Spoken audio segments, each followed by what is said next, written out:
Hi, இன்றைக்கி மீன் புட்டு எப்படி செய்யலான்னு பார்க்கலாம். இது செய்கிறதுக்கு நான் முள் இல்லாத மீன் 2 துண்டு எடுத்துக்கிட்டேன். நீங்கள் வந்துட்டு எந்த மீன் வேணாலும் எடுத்துக்கலாம். ரொம்ப டேஸ்ட்டாக இருக்கும். எப்பவும் ஒரே மாதிரி செஞ்சு சாப்பிட்றத விட இது ரொம்ப டிஃப்ரெண்ட்டாகவும் இருக்கும். இந்த மீனை ஒரு இட்லி குக்கரில் வச்சு ஒரு 10 மினிட்ஸ் வேக வச்சு எடுத்துகிட்டு ஒரு ஸ்பூனால் மசித்து தனியாக எடுத்து வச்சுக்கலாம். நெக்ஸ்ட்டு ஒரு கடாயில் கொஞ்சமாக எண்ணெய் விட்டுட்டு கடுகு, உளுத்தம்பருப்பு, ஜீரகம் சேர்த்து பொரிஞ்சதுக்கப்புறமா கட் பண்ணி வச்சுருந்த இஞ்சி, பூண்டு அதை சேர்த்து நல்லா மிக்ஸ் பண்ணணும்.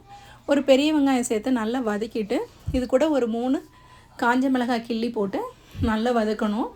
நம்ம பிச்சு வச்சுருந்த அந்த மீனையும் ஆட் பண்ணிக்கணும். மீனில் கொஞ்சம் ஈரத்தன்மை இருக்கும், அது போகிற அளவுக்கு நல்லா பரட்டி விட்டு வறுத்துட்டு அது கூடவே மஞ்சள் பொடி, 1 ஸ்பூன் அளவுக்கு மிளகு பொடி, இந்த மீனுக்கு தேவையான அளவு உப்பும் சேர்த்து நல்லா வதக்கணும். கடைசியாக நம்ம வந்துட்டு மல்லி இலை தூவி இறக்கி சாப்பிட்டு பாருங்கள். டேஸ்ட்டு சூப்பராக இருக்கும். இந்த வீடியோ பிடிச்சிருந்தா லைக் பண்ணுங்கள், ஷேர் பண்ணுங்கள், சப்ஸ்கிரைப் பண்ணுங்கள்.